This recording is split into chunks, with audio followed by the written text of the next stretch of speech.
So today is the 27th of July, and that means it is in fact National Scotch Day.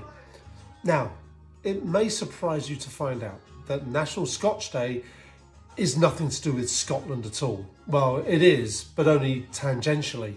It was the day in 1876 when in America they passed a law which stated that all distilled spirits had to be could only be created or sold with a government license. And the aim of it was to counter smuggling of spirits into the country. And I guess one of those spirits must have been Scotch, that they did in quite large quantities, enough that they wanted a law to try and stop it. So anyway, today is National Scotch Day here in America. There are other days to drink whiskey. In fact, you can drink whiskey any day of the week, but we are going to now make a drink to celebrate this day.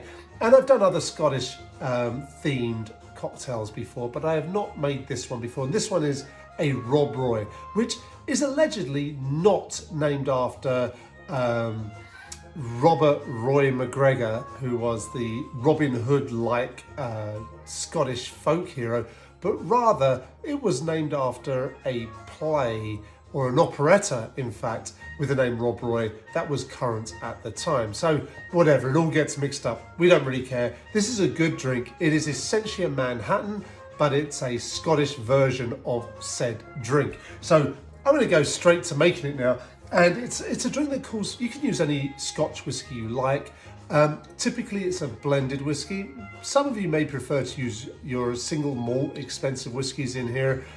That's fine, I mean, but it may add extra flavors that make it kind of less smooth, sort of cocktail hour, jazzy sort of drink than it would do otherwise. But yeah, it's all your choice, whatever. And typically in the past, I used to use Teachers. The recipe I saw originally was called for Teachers Highland Cream.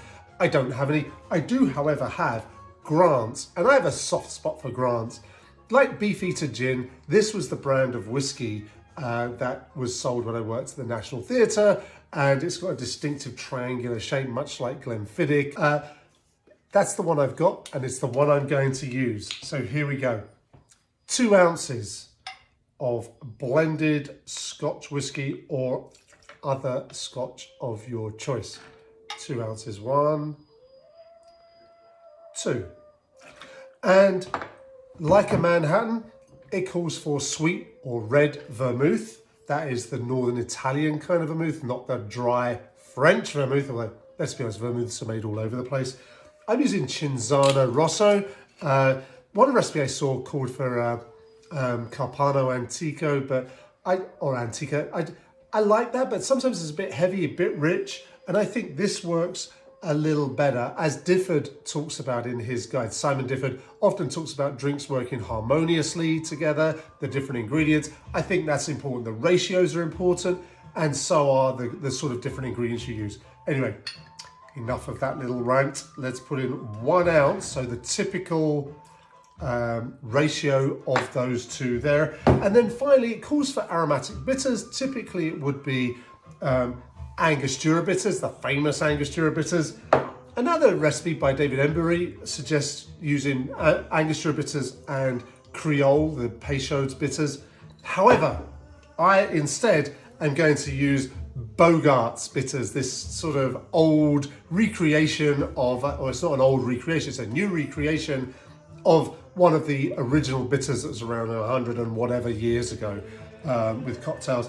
I think it's kind of interesting, but seriously, you can use any of the sort of aromatic bitters that you find. Typically, this calls for about a dash.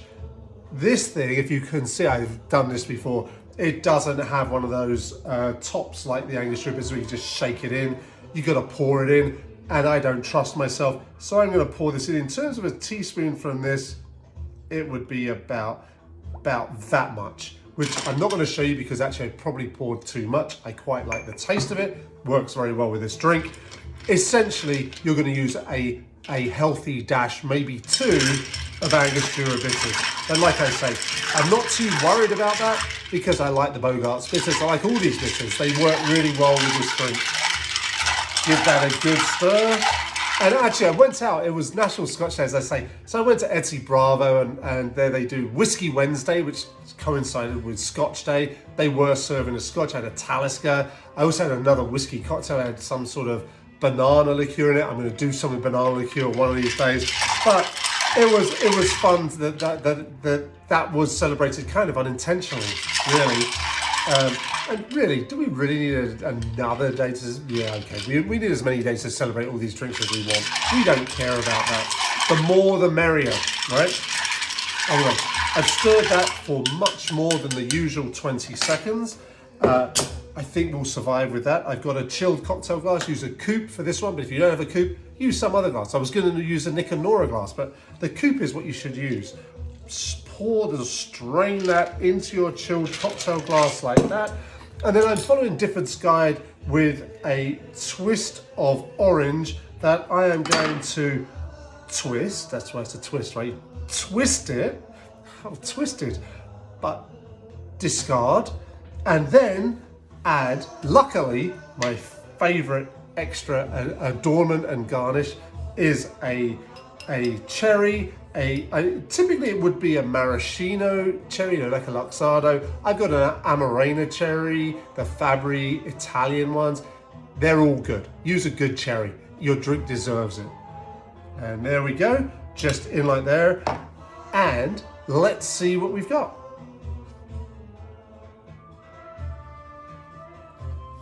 Oh, wonderful. Happy National Scotch Day. Cheers.